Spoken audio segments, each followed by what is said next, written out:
નમસ્કાર dear YouTube family, welcome to our YouTube channel Bhavesh Makwana news. તો સૌથી પહેલાં તો આપણું બધાનું આપણી આ યુટ્યુબ ચેનલમાં તમારું ખૂબ ખૂબ હાર્દિક સ્વાગત છે।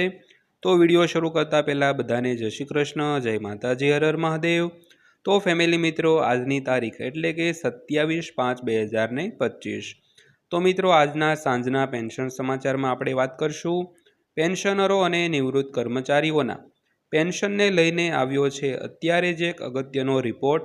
તો મિત્રો, કયો રિપોર્ટ આવ્યો છે તેની વાત કરવાના છીએ, એટલે વિડીયો તમે ખાસ અંત સુધી જોઈ લેજો। અને હજી સુધી જો આપણી આ ચેનલ તમે સબસ્ક્રાઈબ ન કરી હોય તો આવી જ માહિતી રોજે રોજ મેળવવા માટે આપણી આ યુટ્યુબ ચેનલને અત્યારે જ સબસ્ક્રાઈબ કરી લેજો મિત્રો। તો મિત્રો, બીજી પણ એક અન્ય તમને વિનંતી કરવી છે કે અમે રોજે રોજ તમારા માટે અવનવા જે વિડીયો તમારી માહિતીને લગતા હોય છે તો તેના વિડીયો બનાવીને તમને માહિતગાર કરતા હોઈએ છીએ। તો મિત્રો, આ બધામાં ખૂબ જ મહેનત થતી હોય છે, કારણ કે રિપોર્ટ ગોતવા અને માહિતી એકત્ર કરવી અને વિડીયો બનાવવા, અપલોડ કરવા, તો આ બધા માટે ખૂબ મિત્રો મહેનત થતી હોય છે। તો તમારી પણ એક નાની એવી ફરજ છે કે અમારા વિડીયોને લાઈક કરો અને આપણી આ ચેનલ તમે સબસ્ક્રાઈબ ન કરી હોય તો ચેનલને સબસ્ક્રાઈબ પણ કરી લ્યો મિત્રો, જેથી કરીને અમે તમારા માટે રોજ નવા વિડીયો બનાવી શકીએ, જેના કારણે અમને પૂરતું થોડું પ્રોત્સાહન પણ મળ્યું રહે મિત્રો। તો શરૂ કરીએ આજનો વિડીયો। તો સૌથી પહેલાં વાત કરીએ તો 8મા પગાર પંચ અંગે કર્મચારીઓની અપેક્ષાઓ પૂર્ણ થવા અંગે એક રિપોર્ટ આવી રહ્યો છે। તો આ સમાચાર અહેવાલમાં કર્મચારીઓના પગાર અંગે એક મોટી અપડેટ છે। તો કર્મચારીઓના પગારમાં કેટલો વધારો થશે અને કયા ફોર્મ્યુલાથી આ વધારો કરવામાં આવશે અને નવું પગાર પંચ ક્યારે લાગુ કરવામાં આવશે તે જાણવા મળ્યું છે મિત્રો। તો મિત્રો, 8મા પગાર પંચ અંગે એક રિપોર્ટ આવ્યો છે અને તેને કારણે નવું પગાર પંચ છે તે ક્યારે લાગુ કરવામાં આવશે, તેમજ પગાર પેન્શનમાં કેટલો વધારો થશે અને કયા ફોર્મ્યુલાના આધારે વધારો કરવામાં આવશે તેની બધી જ વાત આપણે આજના વિડીયોમાં કરવાના છીએ। બધા અંગે એક રિપોર્ટ બહાર આવી ગયો છે મિત્રો, એટલે વિડીયો તમે ખાસ અંત સુધી જોઈ લેજો દોસ્તો। તો વિગતવાર વાત કરીએ તો કેન્દ્રીય કર્મચારીઓ માટે 8મા પગાર પંચની રચનાને મંજૂરી મળતા જાન્યુઆરીમાં જ પગાર વધારાનો માર્ગ મોકળો થઈ ગયો છે। તે જ સમયે કર્મચારીઓના પગારમાં કેટલો સુધારો કરવામાં આવશે તે જાણવાની ચર્ચા અને ઉત્સુકતા વધારે છે। તો આ પગાર સુધારો કર્મચારીઓ માટે ખૂબ જ મહત્વપૂર્ણ છે, કારણ કે તે આગામી 10 વર્ષ માટે તેમની માસિક આવક નક્કી કરશે મિત્રો। તો મિત્રો, 8મા પગાર પંચની મંજૂરી છે તે 16 જાન્યુઆરી 2025ના રોજ આપવામાં આવી હતી અને ત્યારબાદ પગાર પેન્શન વધારવાનો જે માર્ગ છે તે મોકળો થઈ ગયો હતો અને કર્મચારીઓના પગારમાં કેટલો સુધારો કરવામાં આવશે તે પણ જાણવાની ચર્ચા અને ઉત્સુકતા વધારે હોય છે। તો ખાસ કરીને જે 8મું પગાર પંચ લાગુ પડે છે તે આગામી 10 વર્ષ માટે પેન્શનરો અને સરકારી કર્મચારીઓની માસિક આવક નક્કી કરશે દોસ્તો। તો ત્યારબાદ વાત કરીએ તો લાંબી રાહ જોવાથી પરિણામ મળશે, કેન્દ્રીય કર્મચારીઓને તેમની લાંબી રાહનું ફળ મળશે। તો આખરે 8મા પગાર પંચની ભલામણો લાગુ કરવામાં આવશે તેની તારીખ જાહેર થઈ ગઈ છે। તો તમને જણાવી દઈએ કે કેન્દ્ર સરકારે 16 જાન્યુઆરી 2025ના રોજ કમિશનની રચનાને મંજૂરી આપી દીધી હતી અને હવે તેની રચના અંગેની પ્રક્રિયા પણ ચાલી રહી છે મિત્રો। તો સૌથી પહેલાં વાત કરીએ તો તેનો અમલ છે તે ક્યારે થશે। તો મોદી સરકાર નવા ધોરણને લાગુ કરવામાં રેકોર્ડ બનાવી શકે છે। તો મોદી સરકાર નવા પગાર પંચની રચનાથી લઈને તેમના અમલીકરણ સુધીના શક્ય તેટલા ઓછા સમયમાં તેનો અમલ કરી શકે છે। તો આ ભલામણો 1 જાન્યુઆરી 2026થી અમલમાં આવશે।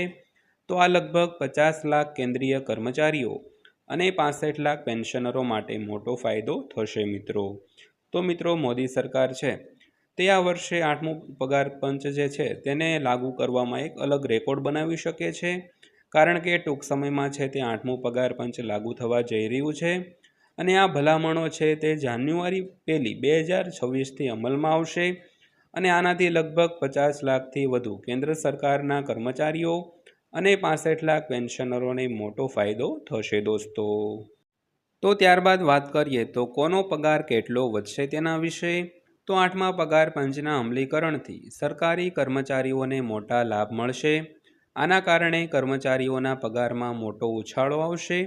તો એક રિપોર્ટ અનુસાર પટ્ટાવાળાનો મૂળ પગાર 18,000 રૂપિયાથી વધીને 51,480 રૂપિયા અને વરિષ્ઠ અધિકારીઓનો મૂળ પગાર 2.5 લાખ રૂપિયાથી વધીને 7.15 લાખ રૂપિયા પ્રતિમાસ થઈ શકે છે। તો મિત્રો, નાના કર્મચારીઓથી માંડીને જે મોટા કર્મચારીઓ હોય તેના દરેકના પગારમાં વધારો થવાનો છે। એટલે કે પટ્ટાવાળા એટલે કે વર્ગ જે લેવલ 1ના કર્મચારીઓ હોય તેનો હાલનો બેઝિક પગાર 18,000 રૂપિયા છે તે વધીને 51,480 રૂપિયા થશે અને ત્યારબાદ જે ઉચ્ચ અધિકારીઓ હોય તેનો મૂળ પગાર 2.5 લાખ પ્રતિ મહિના હોય તે વધીને 7.15 લાખ પ્રતિ મહિનો થઈ શકે છે મિત્રો।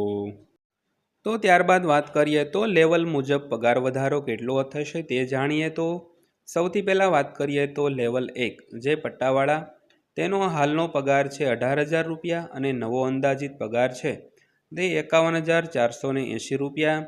ત્યારબાદ લેવલ 2 એટલે કે એલડીસી કર્મચારીઓ પેન્શનરો તેમનો હાલનો પગાર 19,900 રૂપિયા પ્રતિ માસ છે જેનો વધારો 56,914 રૂપિયા થશે। તેવી જ રીતે લેવલ 3ના જે કર્મચારીઓ હોય તે કોન્સ્ટેબલ તેનો હાલનો પગાર 21,700 પ્રતિ મહિનો તેનો નવો અંદાજિત પગાર છે તે 62,062 રૂપિયા થશે। ત્યારબાદ વાત કરીએ તો આઈપીએસ અને આઈએએસ અધિકારીઓ સેક્રેટરીઓ તેમનો હાલનો પગાર 2,50,000 રૂપિયા છે અને તે વધીને 7,15,000 રૂપિયા પ્રતિ માસ થઈ શકે છે દોસ્તો।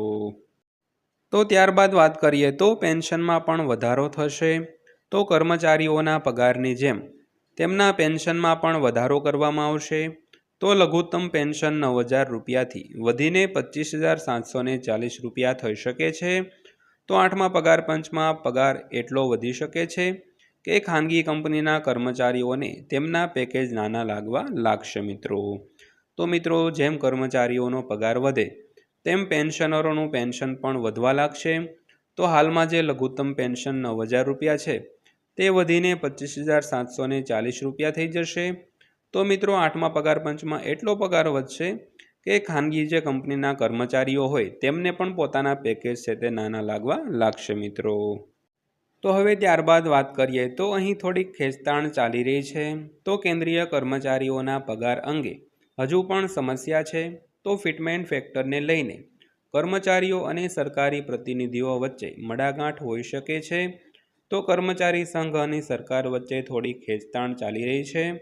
તો નવા પગારનો નિર્ણય હાલના મૂળભૂત પગારને ફિટમેન્ટ ફેક્ટર સાથે ગુણાકાર કરીને કરવામાં આવશે મિત્રો।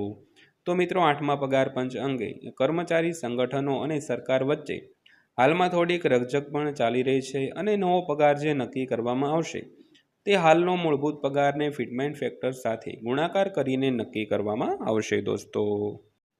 તો ત્યારબાદ થોડી ગણતરી કરીને સમજીએ તો ફિટમેન્ટ ફેક્ટર કેટલા વધે તે સાથે પગાર કેટલો વધશે।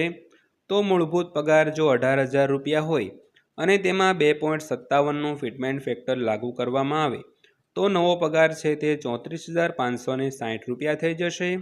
તેવી જ રીતે જો 18,000નો મૂળ પગાર હોય અને ફિટમેન્ટ ફેક્ટર 2.86 કરવામાં આવે તો 18,000 ગુણ્યા 2.86 બરાબર 51,480 રૂપિયા થશે દોસ્તો। તો હવે ત્યારબાદ અંતમાં વાત કરીએ તો મોંઘવારી ભથ્થું પણ મર્જ કરી શકાય છે। તો હાલમાં સરકારી કર્મચારીઓને 55% મોંઘવારી ભથ્થું મળી રહ્યું છે। તો આ વર્ષના અંત સુધીમાં તે 59% સુધી પહોંચી શકે છે। તો પગાર પંચના અમલીકરણ સાથે સરકાર મોંઘવારી ભથ્થાને મૂળ પગાર સાથે મર્જ કરી શકે છે। જ્યારે લેવલ 1ને લેવલ 2 સાથે, લેવલ 3ને લેવલ 4 સાથે અને લેવલ 5ને લેવલ 6 સાથે મર્જ કરી શકાય છે। તો આના કારણે પગાર પણ વધી શકે છે। જો આવું થાય તો લેવલ 1ના લઘુત્તમ પગારને 18,000 રૂપિયાને બદલે 19,900 રૂપિયાના ફિટમેન્ટ ફેક્ટરથી ગુણાકાર કરીને વધારી શકાય છે મિત્રો। તો મિત્રો, 8મો પગાર પંચ લાગુ થાય તે પહેલાં જે મોંઘવારી ભથ્થું છે તેને મૂળ પગાર સાથે મર્જ કરી શકાય છે અને જે કર્મચારીઓ અને પેન્શનરોના લેવલ છે તેને પણ એકબીજાની સાથે મર્જ કરી શકાય છે। જો આવું થાય તો લેવલ 1ના લઘુત્તમ પગારને 18,000 રૂપિયાને બદલે 19,900 રૂપિયાના ફિટમેન્ટ ફેક્ટરથી ગુણાકાર કરીને વધારો કરી શકાય છે મિત્રો। તો આને કારણે જે નવો પગાર છે તે ઝાઝો નક્કી થતો હોય છે। તો મિત્રો આ હતી આજની માહિતી પસંદ આવી હોય તો વિડીયોને લાઇક કરજો અને આવા જ વિડીયો જોવા માટે આપણી આ ચેનલ પણ સબસ્ક્રાઈબ કરી લેજો। તો ફરીવાર પાછા મળીશું એક નવા વિડીયો સાથે, નવી માહિતી સાથે। ત્યાં સુધી સૌને જય હિન્દ, વંદે માતરમ।